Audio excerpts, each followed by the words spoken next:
ओम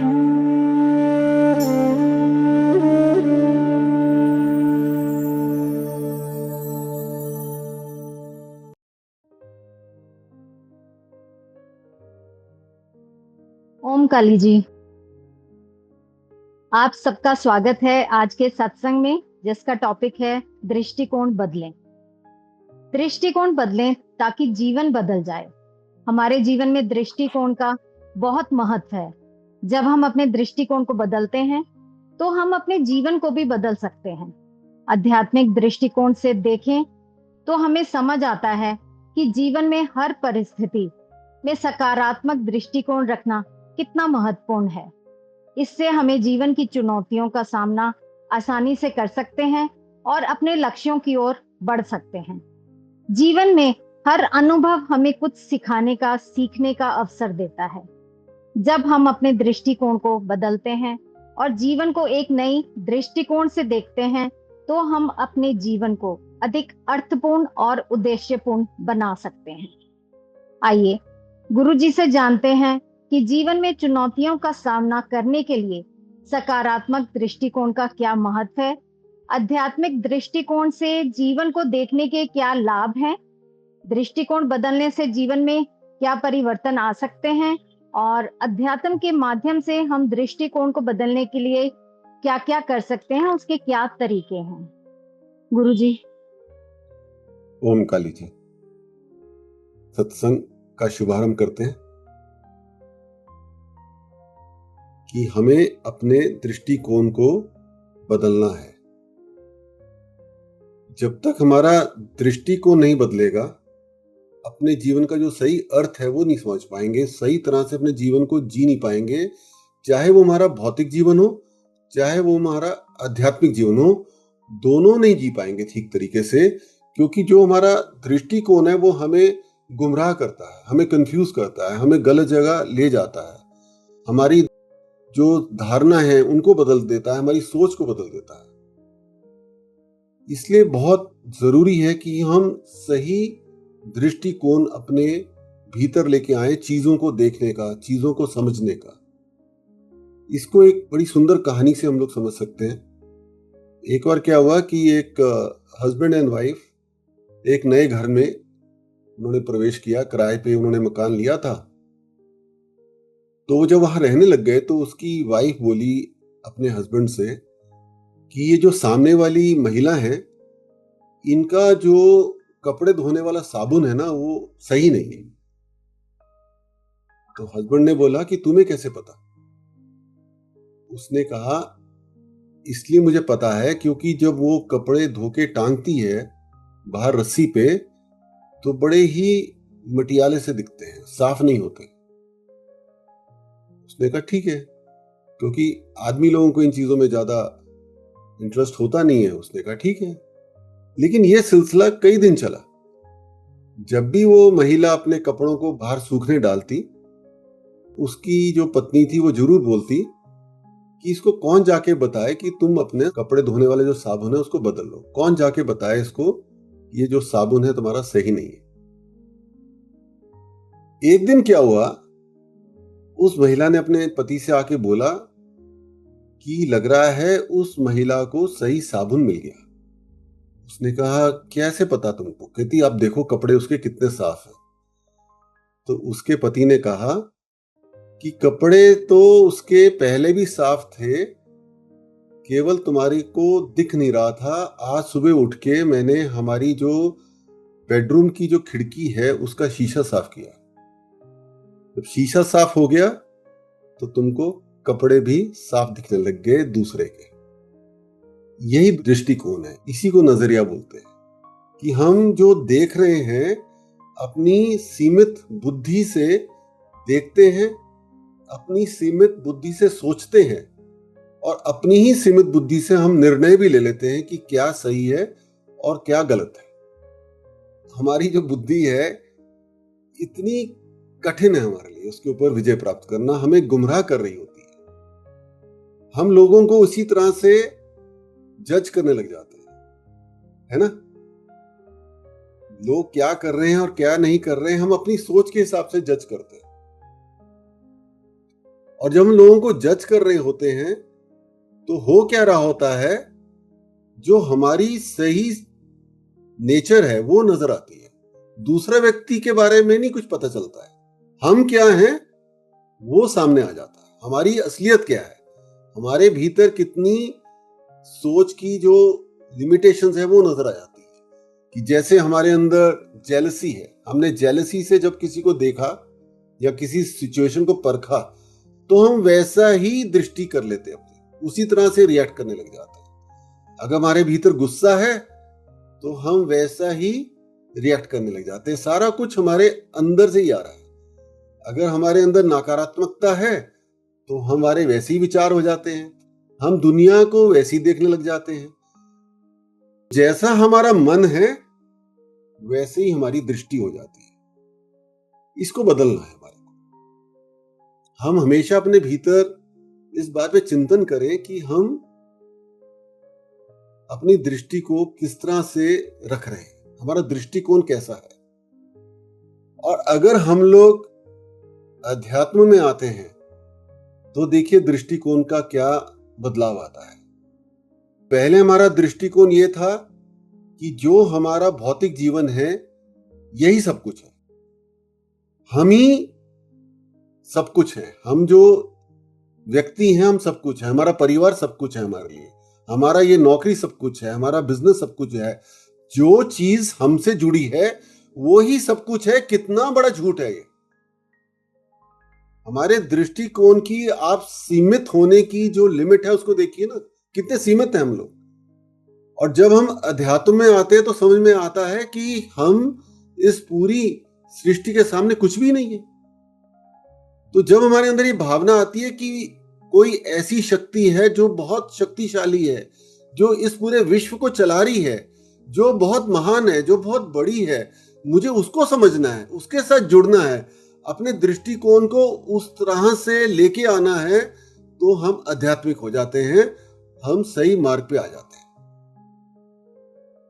कितना ज्यादा हम लोग अपने आप को एक सीमित दृष्टि में डाल के रखे हुए हैं।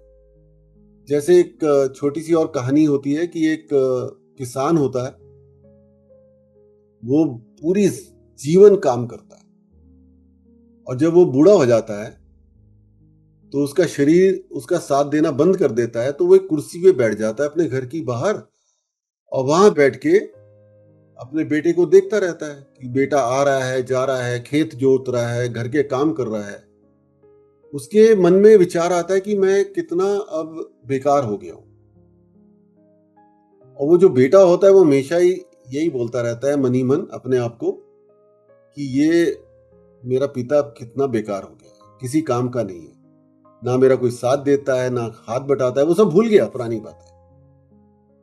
और ये जो किसान था ये पूरे जीवन अपने बेटे के बारे में ही सोचता रहा। पूरी उसने अपनी जीवन की जो एनर्जी थी, जो धन था, वो बेटे को शिक्षा देने में, बेटे के ऊपर ही लगा दिया।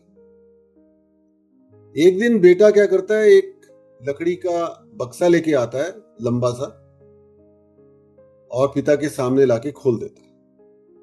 पिता समझ जाता है, पिता उसमें लेट जाता है, तो बेटा उसको बंद कर देता है और वो एक पहाड़ी पे ले जाता है उसको। तो पिता समझ गया होता है कि अब इससे मुझे फेंकना ही तो है नीचे। तो जैसे ही वो रखता है जमीन पे पहाड़ी के पास जाके, तो पिता अंदर से खड़का करता है, तो बेटा उस लकड़ी के बक्से को खोल देता है। तो पिता बोलता है, बेटा तुझे मुझे फेंकना ही है तो ऐसे ही फेंक दे, ये बक्सा तेरे काम आ जाएगा। इस कहानी का जो तात्पर्य मुझे समझ में आता है वो यही आता है कि जाते वक्त भी पिता अपने बेटे के ही मुंह में फंसा हुआ है। उसका जो दृष्टिकोण है इतना सीमित है कि अभी उसको समझ में नहीं आ रहा कि आखिरी समय में भी मैं सत्य से तो जुड़ ही नहीं पाया, मैं ईश्वर को समझ भी नहीं पाया, मैं उस मार्ग पे नहीं चला, बस यहीं फंसा हुआ। मैं बात को बार बार ये की कहता हूं कि इस दृष्टिकोण के हिसाब से ये नहीं है कि हमें परिवार को छोड़ना है। ये बात मेरी बार बार आप लोग सुनते रहते हैं। परिवार के बारे में सोचना नहीं है या परिवार के कार्य नहीं करने, बच्चों के बारे में सोचना नहीं है, लेकिन उस सीमित दृष्टिकोण से तो ऊपर उठ के देखें ना एक बार कि और भी कुछ जीवन है क्या, और किसी कार्य के लिए भी यहां आए हैं या नहीं आए हैं। कि अगर हम एक सीमित सोच में फंस के रह गए तो वो जो सीमित सोच है वो हमारे भौतिक जीवन को भी बहुत अच्छा बनाने वाली नहीं है। सोच ही तो है ना सब कुछ।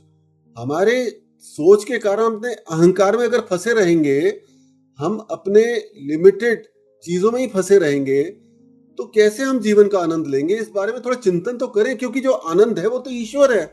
उस ईश्वर के लिए हम अपने आप को बदल नहीं रहे हैं, उस ईश्वर के जैसे बनने का हम कोशिश ही नहीं कर रहे हैं, तो कैसे बात बनेगी। यही बात मैं आपको आज के इस टॉपिक से बताना चाहता हूं कि हम अपने दृष्टिकोण को बदलें। हर चीज को देखने का एक नजरिया दोबारा से सोचें कि क्या है। एक बहुत अच्छी कहानी है। एक व्यक्ति पहुंचा एक साधु के पास कि मुझे ज्ञान चाहिए, मुझे आप ज्ञान दीजिए।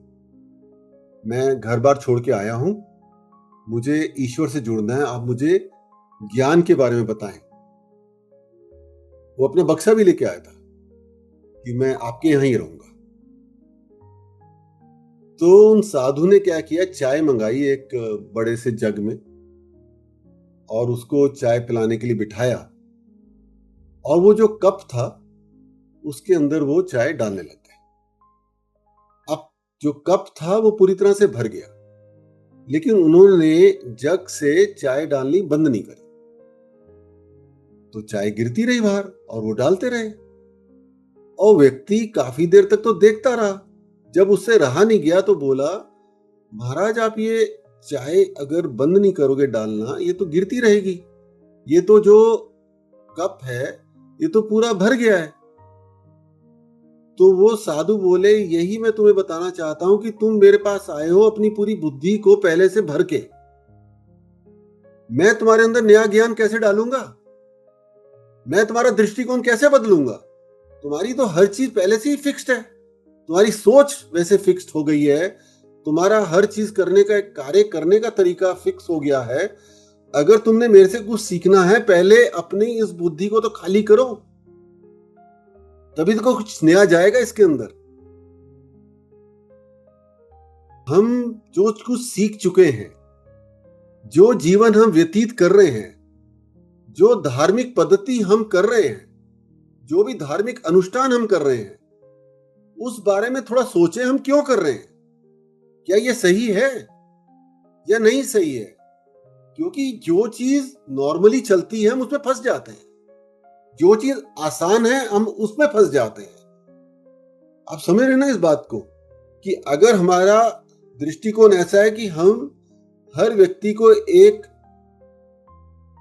जजमेंटल वाली दृष्टि से देखते हैं, इसने ऐसा क्यों किया, इसको ऐसा नहीं करना चाहिए था, ये चीज सही नहीं है, तो हम वैसा ही करने लग जाएंगे ना, हम वहीं फंसे रहेंगे। अगर छोटी छोटी बातों में हमें गुस्सा आ जाता है तो हम वहीं फंसे रहेंगे। तो कभी तो अपने अंदर एक बदलाव लाने की चेष्टा करें ना, कि शायद ये चीज सही नहीं है, इसको मुझे बदलना है। और उसके लिए जब हम लोग अपनी पद्धति करते हैं, अपनी साधना करते हैं, तो बड़ा आसान हो जाता है। क्योंकि ये जो मन है, ये सारा हमारा विशुद्धि चक्र ही तो कंट्रोल कर रहा है। तो जब हमारा विशुद्धि चक्र साफ हो जाएगा तो हमारा दृष्टिकोण बदलने लग जाएगा, अपने आप बदलने लग जाएगा। शिव कालीबोध में एक व्यक्ति हैं, उनका नाम नहीं लूंगा, बड़े समय से वो मेरे को ही ज्ञान देते रहते थे, तो मैं भी सुनता रहता था। बहुत अच्छे व्यक्ति है, महिला है। तो मैं कुछ उनको अगर कुछ कहता भी था कि आप ऐसा क्यों कर रहे हैं, लेकिन वो नहीं समझते थे बात को। फिर मैंने बोलना बंद कर दिया। कुछ समय से क्या हुआ, मैंने देखा उनकी जब एनर्जी चेक करी, उनका विशुद्धि चक्र की एनर्जी बड़ी अच्छी होने लग गई। 6 महीने से उनकी विशुद्धि बहुत अच्छी हो रही थी। तो कोई 15-20 दिन पहले मैंने उनको दोबारा से वही बातें बोली जो मैं पहले बोलता था, और सडनली मैंने क्या देखा, वो मेरी सारी बातें सुनने लग गई, उनको मानने लग गई, उनका दृष्टिकोण बदलने लग गया। उनको जो जो बात मैं पहले बोलता था वो नहीं समझ में आती थी, अब समझ में आने लग गई। तो मेरी बात की शायद थोड़ा सत्यता भी उनको समझ में आई, और अब वो बहुत अच्छे से अपनी आध्यात्मिक यात्रा पे आगे बढ़ रही है। उससे पहले जब तक वहां पे अड़चन थी, जब तक वहां पे वो जो कप था वो पूरा भरा हुआ था, कुछ नहीं हो पा रहा था, कुछ हो ही नहीं पा रहा था। लेकिन जैसे ही वो जो कप के अंदर चाय थी, थोड़ा कप खाली हुआ, तो सही चीज बीच में ग्रहण करने की शक्ति आ गई उनके अंदर, वो चीज उनको बदलने लग गई।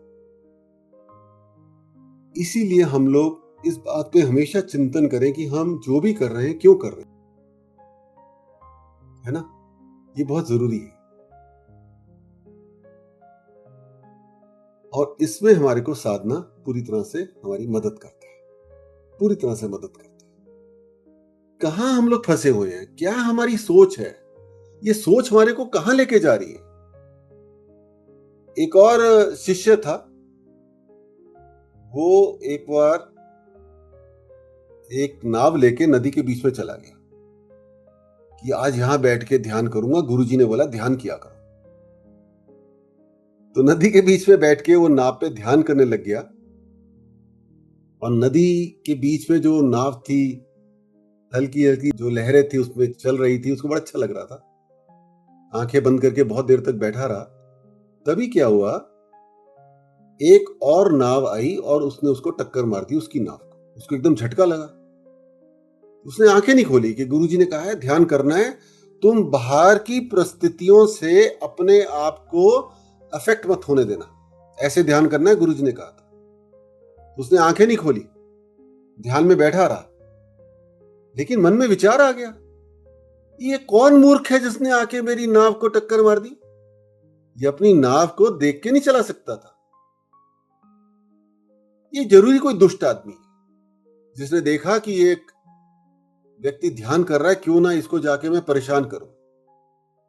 उसको अंदर से गुस्सा भी आने लग गया। आंखें नहीं खोली उसने, गुरुजी ने मना किया है कि ध्यान के टाइम ध्यान में ही बैठना है, लेकिन अंदर का जो विचार है वो नहीं बंद हो रहे। गुरुजी ने तो वही मना किया था, वो उस पर नहीं चित्त जा रहा, क्योंकि वो जो विचार है वो बड़े प्यारे हैं ना, वो अपनी सोच से आ रहे हैं, अपनी सोच तो बहुत अच्छी लगती है। थोड़ी देर बाद उसने जब आंखें खोल के देखा तो वो जो दूसरी नाव थी उसमें तो कोई बैठा ही नहीं हुआ था। जो रस्सी थी उसकी निकल गई थी, वो पानी में बहती बहती उसकी नाव से टकरा गई।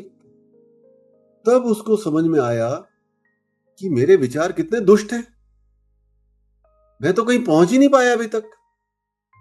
सच्चाई से उसने जब अपने अंतर्कन में झांका कि जो मेरे आध्यात्मिक जीवन शैली से पहले वाला जीवन था, जब मैं छोटी छोटी बातों पे गुस्से हो जाता था, मैं तो वही कर रहा हूं। तो ये क्या हुआ, आंखें बंद करके जो हम हैं वही हमारा दृष्टिकोण है। हम अंदर से कैसे हैं, हमारे अंदर से विचार कैसे हैं, हम अंदर से क्या सोच रहे हैं, हमारे भाव कैसे हैं, है ना? एक गुरु ने अपने शिष्य को शिक्षा देते हुए बोला कि हमारे भीतर दो भेड़िए हैं। उसने कहा गुरुजी कौन से भेड़िए? कहते एक बड़ा शैतान है, बहुत ही शैतान है, तेरे भीतर नकारात्मकता लेके आएगा, तेरे अंदर गुस्सा लेके आएगा, तेरे अंदर ईर्ष्या लेके आएगा, तेरे को हर तरह से भड़काएगा। कहता अच्छा गुरुजी, और दूसरा भेड़िया कौन है? कहता दूसरा भेड़िया बहुत अच्छा है, वो तेरे अंदर अच्छे विचार लाएगा, सकारात्मकता लेके आएगा, तेरे अंदर टॉलरेंस लाएगा, करुणा लाएगा। वो दूसरा है, और ये दोनों तेरे भीतर लड़ते रहेंगे। तो शिष्य ने बोला गुरुजी विजय किसकी होगी? कहता विजय उसकी होगी जिसको तू ज्यादा भोजन कराएगा। तू डिसाइड कर तूने किसको पालना है, दुष्ट वाले को या अच्छे वाले को? जिसको तू पालेगा उसकी विजय हो जाएगी, वही तेरे भीतर राज करेगा और तू वैसे ही कार्य करेगा, वैसे ही तू सब कुछ करेगा। तो ये हम अपने अंदर झांक के देखें कि हम जब आंखें बंद करते हैं तो कौन से भेड़ियों को हम खाना दे रहे हैं, किसको खुश कर रहे हैं, अपने अहंकार वाले को या वो जो हमारे को विनम्र बना दे, है ना? अगर हम इस बारे में चिंतन करेंगे तो माता रानी की कृपा से जब साधना करेंगे तो हमारे दृष्टिकोण बदलने लगे कि वो चीज हमें नहीं करनी जो दूसरे भेड़ियों को खाना खिला रहा है, जो उसको शक्ति प्रदान कर रहा है, क्योंकि वो मैं हुई नहीं, वो तो मैं हुई नहीं ना। चाहे हमारा नौकरी हो, चाहे हमारा बिजनेस हो, चाहे हमारा परिवार हो, चाहे हमारा गुरु हो या हमारी आध्यात्मिक यात्रा हो, सब जगह दृष्टिकोण का बहुत बड़ा स्थान है कि हम क्या सोच रहे हैं, हम किस तरह से एनालाइज कर रहे हैं। मैंने ये देखा है कि शिव कालीबोध में माता रानी की कृपा से दृष्टिकोण सबके बदल रहे हैं, और जब दृष्टिकोण बदल रहे हैं तो अपने अंतर्मन में झांकने की शक्ति प्राप्त कर रहे हैं, अपने आप को बदलने की चेष्टा कर रहे हैं कि ये सही नहीं है, मुझे नहीं करना, ये मैं नहीं हूं, मैं तो आत्मा हूं, मैं ऐसा हुई नहीं। ये चीज बहुत अच्छी हो रही है और ये ही हमको करना है। और जब हम ये सब कर लेंगे तो हम ईश्वर को प्रसन्न कर लेंगे। ये जो अनुष्ठान हम करते हैं ना, ये एक बाहरी चीजें हैं, चाहे पूजा करें, चाहे हम घंटियां बजाएं, चाहे हम धूप दिखाएं, चाहे हम रोज की पूजा अर्चना करें, कुछ भी करें, अच्छा है वो करें, मैं मना नहीं कर रहा, लेकिन जब तक वो चीज हमारे अंतर्मन में घटित नहीं होगी ना, वो जो अंदर का आईना है जिसके बियॉन्ड हमारी आत्मा है, उसके दर्शन नहीं कर पाएंगे, जब वो पूरी की पूरी उस पर मिट्टी और मैल लगी रहेगी तो सब कुछ ही निष्फल हो जाएगा। इस बारे में आप लोग कृपा करके चिंतन करें ना, मैं क्या कर रहा हूं या क्या कर रही हूं, मैं वैसा ही हूं जैसा हूं, मेरी दृष्टि वैसे ही है।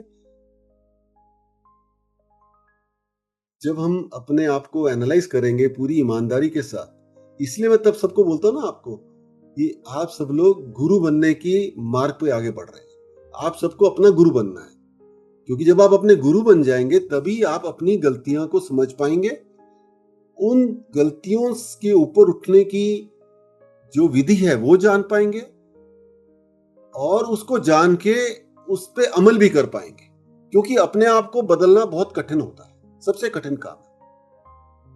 इसकी एक बड़ी सुंदर कहानी याद आ रही है। पता है क्या हुआ? एक शराबी था, वो शराबी रात को 12 बजे एक स्ट्रीट लाइट थी, उस स्ट्रीट लाइट की रोशनी में नीचे कुछ ढूंढ रहा था। तो 12 बजे एक पुलिस वाला आया वहां पे, कहता भाई क्या कर रहे हो? कहता इंस्पेक्टर साहब चाबी खो गई है, चाबी ढूंढ रहा हूं। इंस्पेक्टर साहब ने कहा चलो मैं भी तुम्हारी मदद करता हूं। वो भी ढूंढने लग गया। फिर 2-4 व्यक्ति और आ गए, वो भी यही पूछे उससे भाई क्या कर रहे हो? भी चाबी ढूंढ रहे हैं, घर नहीं जा पाऊंगा। तो सबको करुणा आई, वो भी ढूंढने लग गए। रात को 12 बजे के करीब बहुत सारे लोग वहां चाबी ढूंढ रहे हैं और बहुत देर हो गई। जब चाबी नहीं मिली तो किसी ने पूछा कि भाई आपको पक्का पता ना हमने चाबी यहां ही गिरी थी? कहता नहीं, चाबी तो वहां गिरी थी, मैं ढूंढ यहां रहा हूं। तो उन्होंने कहा भाई अच्छे मूर्ख इंसान हो, हमें भी लगा रखा है इतनी देर से, जब चाबी वहां गिरी थी तो वहां क्यों नहीं ढूंढ रहे? कहता वहां अंधेरा है ना, बिजली तो यही थी, रोशनी यही थी, मैं यही ढूंढ रहा हूं। तो सत्य को खोजना पड़ता है, सिर्फ इसीलिए कि कहीं पे दिख रहा है सत्य, बड़े बड़े तिलक लगा के, बड़ी बड़ी बातें करके, बड़े बड़े भजन गा के, बड़ी बड़ी भीड़ होके वहां भागते हैं सब लोग ना। बड़े बड़े लोग दिखावे के चमत्कार करते हैं, है ना, हम उससे आकर्षित होते हैं। वो जो आर्टिफिशियल लाइट है उससे अट्रैक्ट हो जाते हैं। ऐसे नहीं चलता है, सत्य को खोजना पड़ता है। चाहे उस समय सत्य नहीं भी मिल रहा, हमें लग रहा है कि यहां नहीं मिल रहा है, आप लगे रहो अपने भीतर शुद्ध इच्छा लाके कि मुझे प्रभु से मिलना है, तो मिल जाएगा ना। दिखावे की रोशनी से नहीं हमने अपने आप को भटकाना है, इसका मतलब यह हुआ कहानी। हमने अपने दृष्टिकोण को दूसरों के हिसाब से नहीं बदलना है।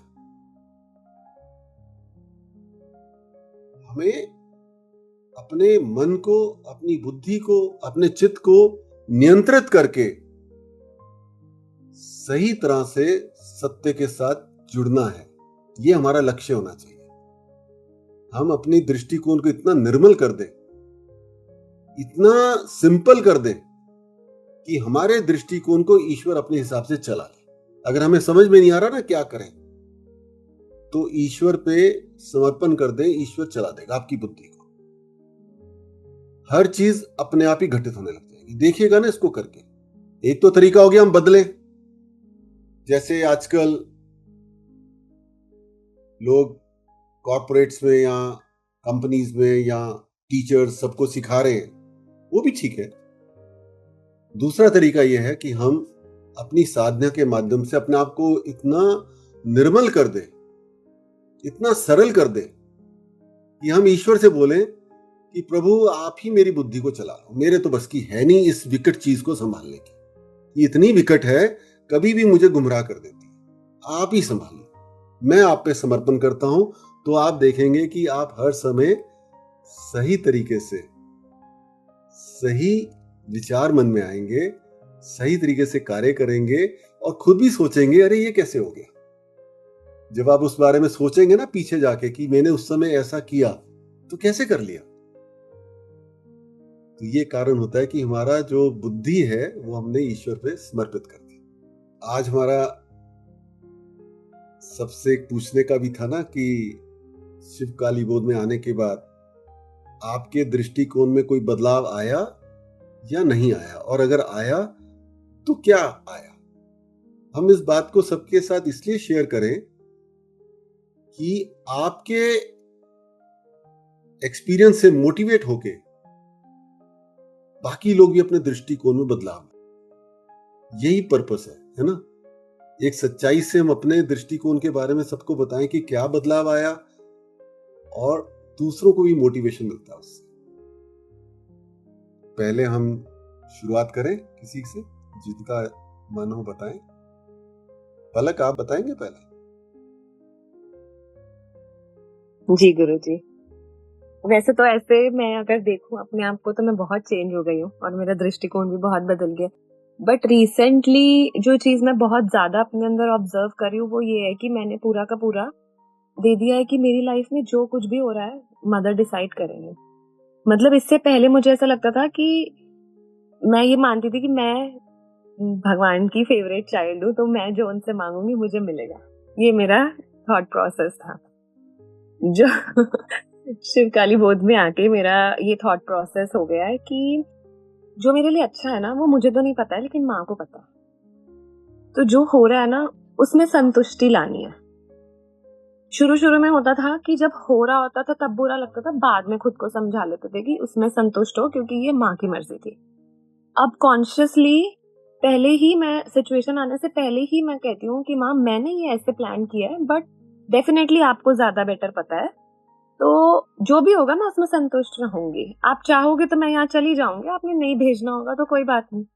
एंड आई फील, मतलब मैं ये फील करती हूँ कि वो प्लान नहीं बनता है या वो चीज नहीं होती है या जो मैंने प्लान किया था वो नहीं होता है, मैं फिर भी परेशान नहीं होती हूँ, संतुष्ट रहती हूँ, क्योंकि मुझे पता है जो मेरे लिए सही है माँ ने तो वही करना है। मतलब it is a very big change, दिखता छोटा है बट ये संतुष्टि लाता है हमारी लाइफ में। हम ना पास्ट के रिग्रेट्स में रहते हैं ना हम फ्यूचर की प्लानिंग में रहते हैं, क्योंकि प्लानिंग तो माँ कर रही है।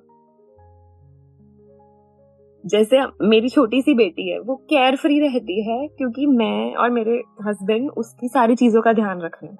हमें भी वैसे ही केयर फ्री रहना है because mother is taking care of us. ये मेरा दृष्टिकोण बदला है। और कनिका, आप बोलेंगे?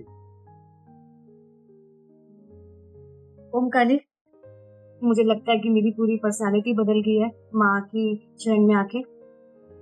मैं पहले बहुत ज्यादा, मुझे लगता था कि अगर मैं पहले प्लान कर लूंगी चीजों को तो मैं कंट्रोल कर लूंगी situation. I use to be in the rigorous planning, मतलब ये करेंगे उस दिन, ये करेंगे आज, यहाँ जाएंगे, ऐसे करेंगे। और मैं अपनी सोचती थी आई एम ऑल सेट, जैसी मेरी कोई प्लानिंग आती थी। और मुझे उस वक्त गुरुजी समझाते थे, कनिका तुम कितना प्लान करती हो, व्हाई डोंट यू फ्लो। ये फ्लो वाला जो वर्ड था ये मेरे को समझ में नहीं आता था। मतलब I really prayed to mother last year और मुझे लगा कि माँ मुझे ये फ्लो नहीं होता, मुझे समझ ही नहीं आता था कि ये फ्लो करते कैसे हैं लोग। अब मुझे समझ में आता है फ्लो का मतलब ये होता है कि what is the doer first of all. तो उनको पता है हमारे लिए क्या सही है और हमें जैसी जैसी सिचुएशंस आ रही हैं उसके साथ फ्लो करना है विदाउट हैविंग रिग्रेट्स। इतना ज्यादा कॉन्फिडेंस आ गया है कि माँ विल डेफिनेटली माँ देख लेगी। एंड द सेकेंड इज, मुझे लगता था कि अगर मैं किसी के लिए कुछ कर रही हूँ वो मेरे लिए वापस नहीं दे रहा। He doesn't reciprocate my feelings। दो मैं जितना मैं कर रही हूँ घर के लिए, बाहर के लिए, मैं इमोशनली किसी के लिए इतना कर रही हूँ, मैं किसी को इतना प्यार कर रही हूँ, वो मुझे वापस क्यों नहीं देता। गुरुजी मुझे तब भी बोलते थे, Kanika you are expecting someone the way you want him to do things too. तो ये वाली चीज मुझे तब समझ में नहीं आती थी, ये 2 साल पहले की बात है। अब मुझे ये बात समझ में आती है कि एक लोगों को हम रोबोट बना देते हैं, हम सोचते हैं कि ये ऐसे करेगा तब हमें खुशी मिलेगी। हर किसी का अंदाज अलग होता है, हर किसी का एक वे होता है। Everybody is coming from a different place of mind. I mean हम ये बोले कि वो यही करेगा तभी वो अच्छा इंसान है, वो तो गलत है। We have to accept people. अगर कोई हमारी लाइफ में चाहे जैसा भी रोल है, हम उसके अगर हम कैलकुलेटिव होके हम ये सोचे नहीं नहीं ये तो बेकार है, we start dismissing people in our lives और हम ऐसे ही प्रोसेसेस में अपना ही नुकसान करते हैं। तो मुझे अगेन ये माँ की बहुत बड़ी कृपा है कि ये चीज तो मेरे अंदर अब खत्म ही हो गई। मतलब मुझे तो ऐसा लगता है कि मुझे अगर मुझे कहते तो तुम फ्रीडम में रहो ना, you are a free person, you go and call. But मैं नहीं, मैं करूंगी कॉल, वो फिर वहां से वहां कॉल नहीं आएगी, मुझे बुरा लगेगा। लेकिन अब मेरा जो मन कर रहा होता है मैं करती हूँ। मुझे जिसको प्यार के वर्ड्स बोलने मैं बोलूंगी, किसी को मुझे अभिनंदन करना मैं करूंगी, वो वापस नहीं आ रहा। I stay in my total freedom की I don't get hurt. Guru ji thanks you so much for giving me this opportunity. Omkar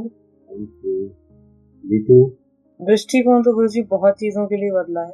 पहला एक चीज समझ में आई कि बाहर नहीं ढूंढना होता है भगवान को, इट्स इनसाइड यू। बोलता है ना कि बॉडी, आपकी खुद की बॉडी टेम्पल है, वो सही में है। It has a reason because we have मार्केलिन इनसाइड। जब पहली बार आपको वो फील होता है, I felt it because of Kanika once, because she checked my energy. That day I felt कि वो कुछ है बॉडी में।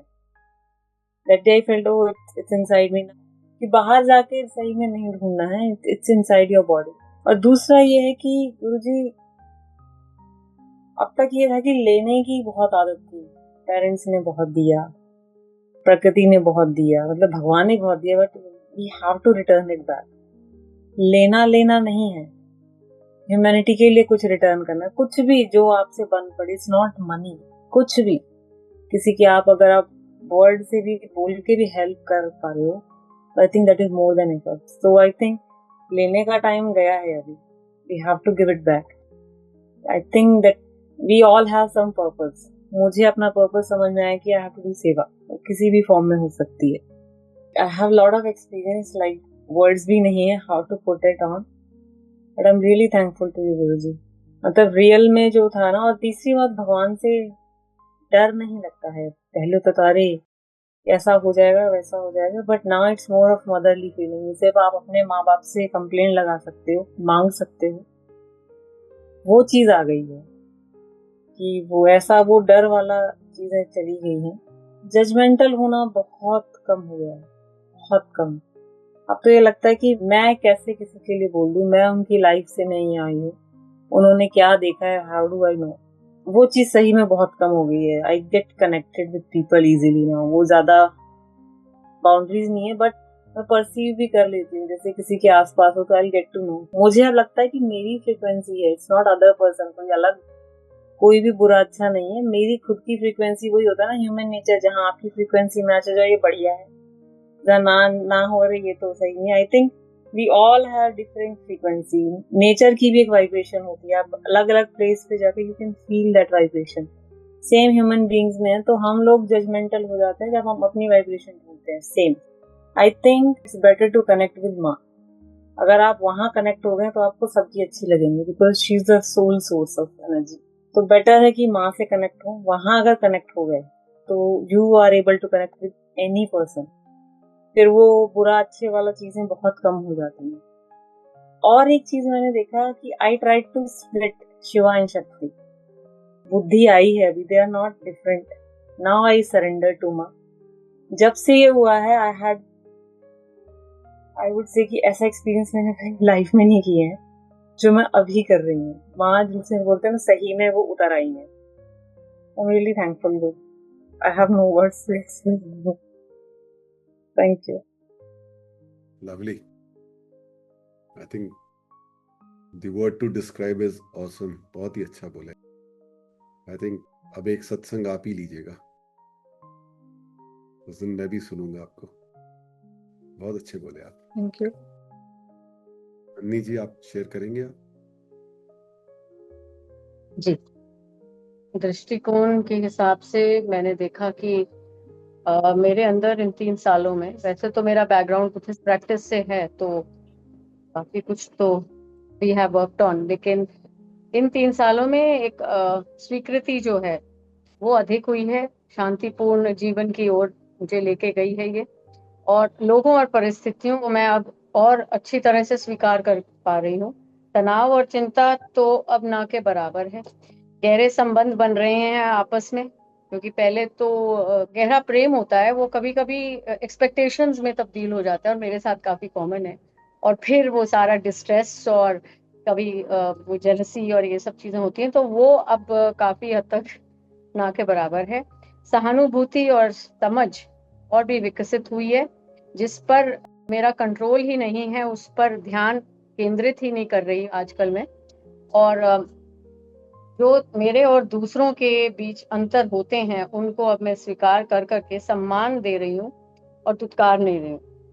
फिर मैंने ये भी नोट किया कि दर्द हम सभी को महसूस होता है और हम सहते हैं in different degrees, but this connection in 3 years I've seen a different dimension of experiences।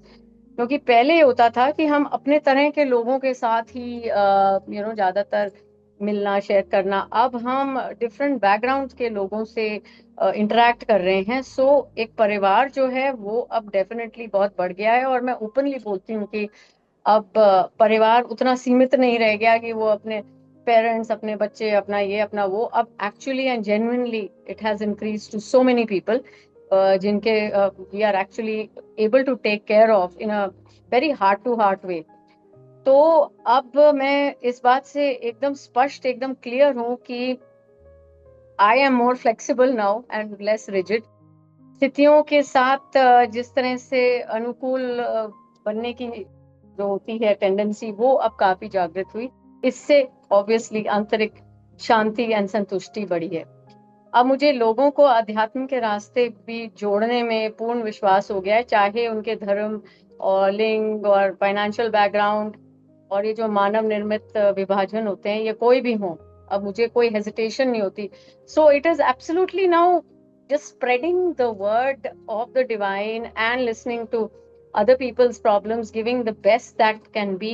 मेरे साथ ये प्रॉब्लम है कि मैं अनसॉलिसिटेड एडवाइस हर जगह देती हूँ, but I M probably just overflowing with it। सबसे संबंध अब इतने गहरे हैं और मजबूत हैं और जेन्युइन हैं, इस तरह से कभी पहले था नहीं। That's about it। Wonderful, thank you. Yogesh का नाम है आज लिस्ट में। आई थिंक फर्स्ट टाइम बोलेंगे। योगेश, प्लीज अपने थॉट शेयर करिए। मुझे तो अभी 100 डेज से ज़्यादा हो गए यहाँ जुड़े हुए और पद्धति को फॉलो करते हुए। मैं बहुत शांत रहने लगा हूँ। पहले मैं बहुत ज़्यादा बोला करता था, और ओवर थिंकिंग जो पहले हुआ करती थी अब वो काफ़ी कम हो गई है। अभी भी है लेकिन उतना नहीं जितना पहले था। Very nice, thank you. Deepika, आप शेयर करें, आपको दृष्टिकोण में क्या चेंज आया है? हाँ जी, ओम काले गुरु जी। वैसे तो यहाँ पे सबने काफी सारे पॉइंट्स बोले जो मेरे भी थे, पर इसके साथ मैं एक ऐड करूंगी। जैसे पलक ने कहा ना कि उसे लगता था she is God's favourite child, वो मुझे भी लगता था। तो जब लाइफ में ट्रबल्स आई, हार्श रियलिटी फेस की, तो मुझे लगता था कि मेरे साथ ही क्यों, मैं तो फेवरेट चाइल्ड हूँ। बट अब समझ आता है ये सब चीज़ें आपको लाइफ में लेसन देने के लिए आती हैं, हमें लर्निंग के लिए आती हैं या हमें स्ट्रांग बनाने के लिए आती हैं। तो ये सब चीज़ें अब समझ आनी शुरू हुई हैं, तो यहाँ से बहुत चेंज आया है इसमें। और ईगो की जगह अब मुझे लगता है अवेयरनेस ज़्यादा है। पहले लगता था कि मटेरियलिस्टिक पोजेशन, ये घर गाड़ी ये सब नेम फेम सब चाहिए। अब लगता है नहीं, peace only true with the reality, inner peace, यही सब मोर अब इम्पॉर्टेंट हो गया है। और ग्रेटिट्यूड बहुत आया है हर चीज़ को लेके। Even if I get a normal meal तो मुझे भी लगता है ओ आई एम सो ग्रेटफुल कि ये सब मुझे मिल रहा है, I am so lucky. Gratitude बहुत आया है, लेस रिएक्शन हुआ है। डेली लाइफ में I have to face so many people, उनके हार्श रिएक्शन सब देखने पड़ते हैं। तो I give them a chance कि तुम बोलो 15-20 मिनट्स 30 मिनट्स निकालो सब। उसके बाद I speak so softly that at the end everything sort out. अभी लास्ट वीक भी there was a issue, but at the end everything was sorted and I feel like वो ये इट्स सो इजी कि आप कुछ मत बोलो, कोई रिएक्शन मत दो, अपने आप चीज़ें सॉल्व हो जाती हैं। तो ये बहुत बड़ा चेंज आया है, थैंक्स टू यू गुरुजी, कि ये सब पहले नहीं पता था। बट ये सब बहुत बड़ी चीज़ें, बहुत चेंज आया है इसमें। Thank you. वंडरफुल। आप सबकी परमिशन हो तो 15-20 मिनट और लगाते हैं, सबको सुन ले, है ना? आई थिंक नेक्स्ट इज साक्षी गेरा। आप प्लीज शेयर करेंगे? ओम काली गुरु जी। मेरे ना घर में मेरे गुस्से को लेके मेरी मम्मी कहती थी कि तेरे उसमें गुरु चंडाली हो गया, तो तुझे तो चिंगारी की जरूरत है और फट जाती है। वो बहुत कम हो गया। पहले ऑफिस में घर में कोई काम ना करे तो मैं इंटेंशन डाउट करूंगी, लेजी है, समझ नहीं आया क्यों नहीं कर रहे। अब लगता है कि कोई बात नहीं, छोटी सी तो चीज है, हो गई गलती तो कोई बात नहीं, आराम से समझा दो। पहले मैं भिड़ती रहती थी हर एक से हर जगह, अब वो बहुत कम हो गया। And second I would say, जैसे दीपिका ने बोला कि कोई प्रॉब्लम आई तो फिर ये लगता है कि ये निकल जाएगी। एंड साथ में ये भी आता है कि प्रॉब्लम आई है बट माँ ने आपको रिसोर्सेस भी दिए। सबसे बड़ा मुझे लगता है कि ज्वाइन करवाया शिव काली बोध से, एक रास्ता दिखाया। और अगर आगे प्रॉब्लम्स आई तो आपको आगे रास्ता मिलता गया। तो कोई भी चीज ऐसी नहीं हुई लाइफ में, ऐसा कभी नहीं हुआ कि कोई प्रॉब्लम ही नहीं होएगी। ये एक्सेप्टेंस आ गई है, आएंगी चीजें बट रास्ता मिलता जाएगा, निकलते जाएंगे। तो अंदर से एक समवॉट धैर्य सा आ गया है कि कोई बात नहीं, चीजें आएंगी, अभी भी हैं, आगे भी हैं, चलती भी रहेंगी। बट सपोर्ट दिया है माँ ने, रास्ता दिया है, साथ है हमारे, तो चलता रहेगा। आई डोंट थिंक मैं पलक के लेवल पे पहुंची हूँ कि मैं फुल्ली छोड़ दूं और संतुष्ट हो जाऊं। यही कोशिश है कि इस रास्ते पे, मतलब पहले जितना, पहले हर चीज कंट्रोल करना चाहते थे, क्यों क्या कैसे, अब हो पाता है सरेंडर। वंडरफुल। इसके बाद Ranjana ji, will look forward to your views. आपका दृष्टिकोण कैसे बदला? ओम काली। वैसे तो गुरुजी सबने ही बताया, सभी की लाइफ में सभी के दृष्टिकोण चेंज हुए हैं, और ये लोग सब बहुत यंग हैं इसलिए इनके चेंज हुए हैं। मैं तो जिस एज के पड़ाव पे हैं, हमारे कुछ व्यूज इतने सेट हो गए थे। जैसे मैं पूजा और वो सब करती थी, डिसिप्लिन लाइफ पहले भी लीड करती थी, पर मेरा जो भगवान के साथ रिलेशन था सॉर्ट ऑफ ट्रांजैक्शनल था। हमेशा ईश्वर को याद करते थे, कभी डर से, कभी ये चाहिए कभी वो चाहिए, कभी भी एक इक्वेशन नहीं बनी कि भगवान तो हमारे ही, और बस पढ़ते सुनते थे पर वो अंदर नहीं गई थी कभी भी कि भाई हाँ ईश्वर हमारे ही है, हम भी ईश्वर है, हम उसका पार्ट है। ये सब गीता में पढ़ते थे और मतलब कभी भी, जैसे कह सकते हो ना, अंदर पहुंचा ही नहीं। तो इसलिए डिसकंटेंटमेंट भी बड़ी जल्दी हो जाती थी, चीजें ठीक होती थी तो we used to always thank God की इच्छा, भगवान आपने हमें बहुत चीजें दी हैं, पर जरा सा भी कुछ हो जाता तो बड़ी जल्दी विचलित भी हो जाते थे। तो जैसे मैं कह सकती थी कि कंटेंटमेंट नहीं थी।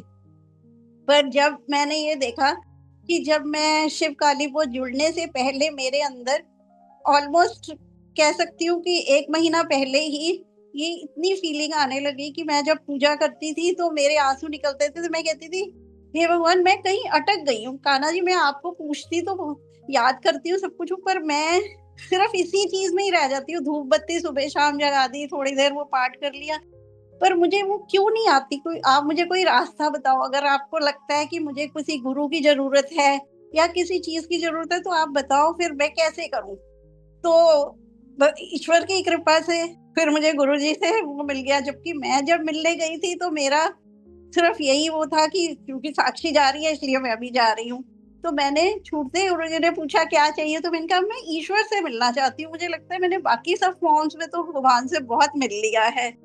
तो मैं थैंक करती हूँ शिव काली बोध का, गुरु जी का, आप सबका जिन्होंने मुझे आपके उससे मिलवाया और एक रास्ता दिखाया। और अब मुझे इतनी कंटेंटमेंट लगती है कि पहले आई वॉज वेरी सेंसिटिव। मुझे लगता था कि मैं तो बहुत सिंसियरली सबके लिए करती हूँ सब कुछ है, तो वो फिर जब भी कुछ भी कह देते थे ना तो मुझे लगता था यार ये ऐसे कैसे मुझे कह सकते हैं। अब मुझे लगता है ऐसा नहीं है, जो ईश्वर चाहता है वो करे। मैं कुछ करती नहीं हूँ, वो परमात्मा ही करवाने वाले हैं, वो करवाते हैं और हो रहा है। तो मतलब मैं अपने दिल से मतलब आवाज आती है कि अब जो है I feel very satisfied, I remain more happy now. जैसे मैंने पिछले 3 सालों में जब हस्बैंड की डेथ थी तो बहुत ज्यादा अपने आप में वो देखा था कि मुझे मतलब मैं अपने आप को हमेशा ही एक जैसे होता है ना, जैसे कहते थे वीना कुमारी वाली स्टेज की हमेशा ही सैड क्वीन बनी हुई हूँ। तो अब मुझे लगता है I start remaining very happy and contented. और एक सबसे बड़ी बात जो मुझे और लगी वो ये कि जैसे शिवकाली बोध की जब हम पद्धति करते हैं तो ईश्वर से प्रार्थना करते हैं कि हमें शुद्ध इच्छा दे। पहले मुझे कभी ये पता ही नहीं चला कि शुद्ध इच्छा होती क्या है, तो वो मुझे इतना अच्छा लगता है अब करना। अब पद्धति हम इसलिए नहीं करते हैं कि हमें कुछ इसमें चाहिए, पद्धति इसलिए करते हैं कि करना अच्छा लगता है। जिस दिन कभी ऐसे देर सवेर हो जाए, मिस हो जाए, तो लगता है कि लाइफ का कुछ part is missing. Thank you so much गुरु जी और कनिका और सब लोग जिन्होंने मुझे आपसे मिलवाया। Om Kali. Thank you very much. जब रंजना जी से मैं पहली बार मिला था तो इन्होंने कहा मुझे शिव से मिलना है and I felt so happy. मैं कहा पहले तो मैं आपको अटेंड करता हूँ कि मुझे तो यही चाहिए कि मैं तो यही देना चाहता हूँ एज अ गुरु। मेरे को तो सबसे ज़्यादा खुशी ये लगी कि इन्होंने ये बोला कि मुझे शिव से मिलना है। So I do pray to mother कि आपकी ये डिज़ायर माँ पूरी करे और आप शिव से मिल लें। नरेंद्र भाई आप बताएं। ओम काली सबको। एक तो हमारे अंदर आई माई और मी फैक्टर होता है कि मैं मेरे परिवार में मैं ही कर रहा हूँ, मैं ही अपना घर चला रहा हूँ, मैं ही बच्चे पाल रहा हूँ, मैं ही बिजनेस कर रहा हूँ, मैं ही एम्प्लॉयज को तनख्वाह देता हूँ। तो सबसे बड़ा बदलाव तो ये है कि जब हमें ये पता चला कि आई माई मी जैसा कुछ होता ही नहीं है। हम सब माँ के बच्चे हैं और करने वाली माँ है, हम तो उनके इंस्ट्रूमेंट हैं। तो ये दृष्टिकोण जब बदला ना तो दुनिया बहुत इजी लगने लगा, क्योंकि उसमें आपके ऊपर ना टारगेट बहुत हो जाते हैं। आप करने वाले होते हो तो यू कैन डू लिमिटेड, लेकिन मदर तो अनलिमिटेड करती है। तो एक तो दृष्टिकोण ये समझ में आ गया। तो अब कितना भी बड़ा जॉब होता है तो माँ का नाम लेते हो मतलब वो हो जाता है, माँ करवा लेती है हमसे, बड़े से बड़े काम भी बड़े आराम से हो जाते हैं। तो जब आई माई मी और मी होता है तो एक्सपेक्टेशन भी हमारी जो है ना घर वालों से इससे उससे बहुत सारी हो जाती है। तो वो एक्सपेक्टेशन बड़ा प्रॉब्लम क्रिएट करती है आपके जीवन में ना, क्योंकि आप जितना ज्यादा एक्सपेक्ट करोगे उतना आप जो है डिच होते हो, उतना ज्यादा परेशान होते हो। फिर ये समझ में आया कि एक्सपेक्टेशन जो हम करते हैं वो हमने शिव काली बोध में आके दृष्टिकोण चेंज हुआ कि हमने एक्सपेक्टेशन रखनी नहीं। हो तो अच्छा है, ना हो तो भी अच्छा है, क्योंकि देने वाली तो माँ है। जब माँ हमारे साथ है तो हमें और क्या चाहिए। फिर उसके बाद होता है रिएक्शन, कि जब एक्सपेक्टेशन पूरी नहीं होती तो रिएक्शन आपके फिर क्या होता है, आपको गुस्सा आएगा, आप लड़ाई करोगे, आप बदला लेने के लिए फिर आप उल्टी सीधी बातें बोलोगे। तो अब रिएक्शन खत्म हो गया। अब ये समझ में आ गया कि ये माँ की इच्छा से हो रहा है। तो अगर कुछ गलत भी होता है तो आप उस पर रिएक्ट ना करें, क्योंकि वो माँ की इच्छा से है और आपके आज नहीं तो कल वो आपके अच्छे के लिए प्रूव हो जाएगा जब आप उसको डॉट्स को कनेक्ट करोगे फ्यूचर में जाके। फिर उसके बाद आया कि भाई पहले माफ करना बड़ा मुश्किल होता था अपने कंपटीटर को, या किसी ने कुछ बोल दिया, किसी ने एटीट्यूड पे उंगली उठा दी। तो अब माफ करना जो दृष्टिकोण बदला उसमें माफ करना सबसे प्रायोरिटी पे रहता है कि भाई आप माफ करोगे तो माँ आपको जो भी आपने गलत काम पीछे कर दिए उनके लिए भी तो आपको माफी मांगनी है ना, आपको अपना बैलेंस शीट तो जीरो करना है ना। जो आपने गलत काम किया, अगर आप यहाँ दूसरों को माफ करोगे, दूसरों को आप दया करोगे, तो आपके ऊपर भी दया होगी। वो दृष्टिकोण भी बदला है। बस गुरु जी, आज के लिए इतना ही। धन्यवाद। धन्यवाद। हरीश भाई, we like to listen to you also. Om Kali सबको। मैं जब से शिव काली बोध से जुड़ा हूँ गुरु जी, मैं अपने आप को लकीएस्ट पर्सन मानने लगा हूँ। मतलब लकीएस्ट तो नहीं, मतलब लकी हूँ। कहीं ना कहीं माँ ने मुझे इस चीज के लिए चुना है, माँ ने इस दिशा में मुझे लेकर आई हैं। आपके कारण, आपके आशीर्वाद से ये सब मुझे मिला है। तो मैं अपने आप को लकी समझता हूँ जो माँ ने इस काम के लिए हमें चुना है। मेरा दृष्टिकोण गुरु जी इस तरीके से बदल गया है कि जो मेरा सबसे बड़ा नेगेटिव पॉइंट था गुरु जी, वो था क्रोध, अननेसेसरी। आज मैं देखता हूँ मेरे अंदर वो पेशेंस आ चुका है, वो माँ की कृपा हुई है। मैं पहले छोटी छोटी बातों में बहुत बड़े बड़े रिएक्शन देता था, अब वेट आ गया है। अब रिएक्ट करने से पहले समझ में आता है कि यार क्यों, किस लिए। अब उन बातों पर हंसी आती है जिन बातों पर पहले क्रोध आया करता था, गुस्सा आया करता था। अब उन बातों पर हंसी आती है कि क्यों ये सब मैं करता था, क्या मिलता है इससे करके, कुछ नहीं। मतलब अपना दृष्टिकोण क्लियर हो गया है कि ये सब व्यर्थ है, फालतू में मतलब इन चीजों पे रिएक्ट कर रहे हैं। कुछ घटनाएं गुरुजी अभी रिसेंटली 1 आध हफ्ते पहले ही मेरे साथ ऐसी गुजरी हैं, जिन पर शायद मैं इस प्रचंड क्रोध में चले जाता कि मैं उस इंसान का या किसी भी जो ऐसी घटना मेरे साथ जो घटी उसमें सामने वाले का मुंह दोबारा जिंदगी में कभी ना देखूं। लेकिन इस बार जब वो घटना मेरे साथ घटी तो मुझे खुद पर भी हंसी आई और उस इंसान पर भी हंसी आई। और दिमाग में पहला थॉट गुरुजी ये था, सब माँ करवा रही है। करता समझ में आ गया गुरुजी, सब माँ की कृपा से है। जब से मैं पद्धति से जुड़ा हूँ, जब से मैंने आपके दर्शन किए हैं, आपके सानिध्य में मैं आया हूँ, तब से पेशेंस अंदर आ गया है, एक शांति का अनुभव होता है। मैं वो चीज शब्दों में बता नहीं सकता, शायद मेरे पास वो शब्द ना हो, लेकिन जो चीज महसूस करने वाली है गुरुजी वो मैं आपको थोड़ा बहुत ही बता सकता हूँ कि ये जो महसूस मैंने किया है ये बियॉन्ड ऑफ द वर्ल्ड है। मतलब मैं नहीं बता सकता ये किस तरीके से अब ये हुआ है। अगर मैं अपने आप को पहले में और अपने आप आज के अपने आप को कंपेयर करूं तो पहले मैं राक्षस ही था। मुझे पहले लगता था मैं बहुत अच्छा इंसान हूं, मैं किसी का बुरा नहीं सोचता हूं, लेकिन मैं अपने अहंकार को नहीं देख पा रहा था। अब मैं अपने आप को झांकता हूँ, अब मुझे अपनी कमियां भी दिखती हैं। अब मैं अपने आप को देखता हूँ कि कितनी मुझ में कमियां हैं, कितना कुछ मैं गवा चुका हूँ टाइम में। जिस टाइम में मैं भज सकता था, अपने आप को संभाल सकता था, इस आत्मा को जान सकता था, उस समय मैं व्यर्थ में लोगों का अपने क्रोध से लोगों का दिल दुखा रहा था। और किन वजह से दुखा रहा था कि जो जिन बातों का इस दुनिया में कोई लेना देना ही नहीं है। अपने कल में जीता था, या तो बीते हुए कल में जी रहे थे या तो आने वाले कल में जी रहे थे। अब वर्तमान में रहना आ गया है, इंतजार करना आ गया है, रिएक्ट करने से पहले समझने की बुद्धि थोड़ा बहुत आ गई है माँ की कृपा से। और अभी तो गुरुजी पहला ही कदम रखा है, अभी तो अभी तो 2 गज जमीन आती है, अभी तो पूरा आसमान बाकी है।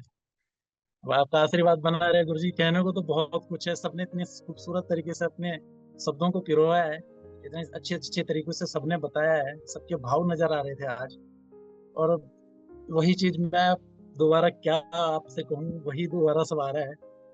तो ठीक है गुरुजी, जो हो रहा है सब माँ की कृपा से हो रहा है। और अब समझ में सब आ गया है, पेशेंस आ गया है, क्रोध की कहीं कोई आवश्यकता ही नहीं है, अपने प्रेजेंट में रहना आ गया है गुरुजी। अननेसेसरी क्रोध नहीं है, बहुत कुछ हो गया है। बस गुरुजी धन्यवाद। Om Kali. Om Kali, thank you very much Harish, I love you very much. ये अकेला व्यक्ति है शिव काली बोध में जो मुझे माथा टेकता है और मैं एक्सेप्ट करता हूँ। मैं कहता हूँ तो अपना सारा क्रोध मुझे दे दे। हाँ जी अर्चना जी बताएं।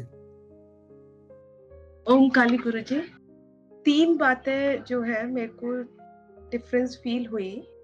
एक सबसे पहला कि मेरे को लगता था कि कोई भी काम करना जो आसपास है मेरे, ये मेरे को करना है, ऐसे करना है, और मेरे को लगता था कि हाँ मैं कर रही हूँ ये।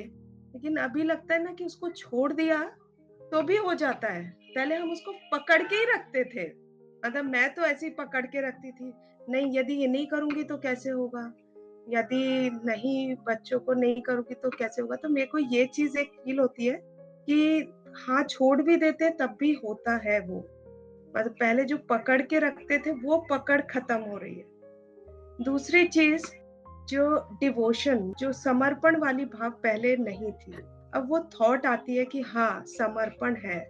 तो रोज एक बार मन में आता है कि हाँ भगवान तुमको समर्पण है, कि आपको ही संभालना है, ये करना है, मतलब मैं नहीं कुछ कर सकती, आप ही देखिए कैसे करना है।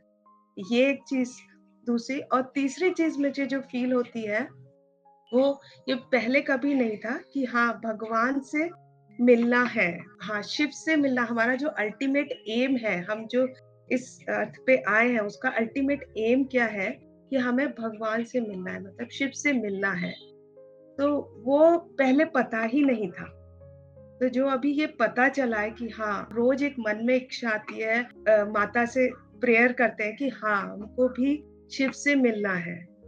तो ये 3 चीज मेरे को जो है वो फील हुई, ये शिव काली बोध से मिला, मुझे ऐसे पहले नहीं था। Thank you. आखिरी में आरती को सुन लेते हैं। मैंने अपने अंदर चेंज बहुत सारे देखे हैं, बट सबसे ज्यादा जो मैंने फील किया है, जिसके लिए मैं माँ को थैंक बोलती हूँ, कि माँ ने मुझे इतनी शक्ति दी है कि अब मैं पद्धति करना और जल क्रिया करना वो छोड़ती नहीं हूँ। अगर किसी दिन ऐसा होता है कि मैं टाइम से नहीं कर पाई हूँ, अगर मैं आंख बंद करती हूँ तो फिर मुझे वो चीज रिमाइंड हो जाती है कि हाँ अभी वापस से वो पद्धति करनी है आपको और जल क्रिया करनी है। उस पे कंसिस्टेंट हो गई हूँ बिल्कुल कि मुझे डेली वो करना है। अंदर से ही एक आवाज आती है। और दूसरी चीज गुरुजी की, मैं भगवान से हमेशा ये मांगती थी कि मुझे ये चाहिए, मुझे घर दे दो, मुझे गाड़ी दे दो, बच्चों के लिए अच्छा कुछ कर दो। सब चीजें बंद हो गई हैं। अब सिर्फ एक चीज मांगती हूँ माँ से कि मुझे शांति चाहिए, आप मेरे अंदर हो, मुझे उसको ग्रो करना है बस। आपकी जितनी पावर है कुछ मेरे अंदर आ पाए और अपने अंदर चेंज ला पाऊं। और माफ करना आ गया है। किसी के ऊपर अगर मैं गुस्सा हूँ या किसी ने मुझसे कुछ गलत बोला है तो वो चीज मैं अब बहुत इजीली लेट इट गो कर देती हूँ, माफ कर देती हूँ। तो वो चीज बहुत अच्छी लगती है। और अननेसेसरी चिल्लाना, गुस्से में बहुत चिल्लाती थी, पता ही नहीं चलता था कि मैं क्या बोल रही हूँ, कब क्या बोल दिया। अब उस चीज पे अपने आप को रोक पाती हूँ कि हाँ पहले सोचो फिर बोलो। और बहुत सारे चेंजेस चाहती हूँ कि मेरे अंदर का जो गुस्सा है वो बिल्कुल माँ खत्म कर दे। आपके लिए मैं थैंक यू बोलती हूँ गुरुजी कि आप मिले तो माँ से मिलने का मौका मिला, शायद कभी मिल ही नहीं पाती माँ से। थैंक यू गुरुजी। धन्यवाद। तो मीना जी, मैं आपसे रिक्वेस्ट करता हूँ आप आज के सत्संग का कंक्लूजन कर दीजिए। जी गुरुजी, हमारे विचार, हमारी भावनाएं और हमारे डिसीजन, ये जो सब है हमारे दृष्टिकोण पर ही निर्भर करते हैं। जैसे कि कहा गया है कि दृष्टिकोण ही जीवन है, तो आज के सत्संग में हमने दृष्टिकोण को बदलने के महत्व को समझा। पहले हम सोचते थे कि हमारा भौतिक जीवन ही सब कुछ है। जब हम अध्यात्म की नजर से देखते हैं तो हमें पता चलता है कि सृष्टि के सामने तो हम कुछ भी नहीं है। अपनी सीमित सोच से हम बाहर निकले, बिना निकले हमें जीवन का असली आनंद कैसे मिलेगा। हमेशा चिंतन करते रहें कि जो हम कर रहे हैं वो क्यों कर रहे हैं। साधना से हम अपने दृष्टिकोण को ठीक भी कर सकते हैं। दिखावे की रोशनी में भटकना नहीं है। हमें अपने को ईश्वर पर समर्पित करना है और मन को इतना निर्मल बना देना है ताकि हमारी बुद्धि को ईश्वर ही चला सके और हमारे सारे डिसीजन जो हैं हमेशा हित में ही रहें। आइए हम सब एक साथ माँ काली, महादेव से प्रार्थना करें कि हमें अपने जीवन में सकारात्मक दृष्टिकोण बनाए रखने के लिए हमें शक्ति दें। अगले सत्संग में मिलते हैं, तब तक के लिए ओम काली जी। ओम काली जी।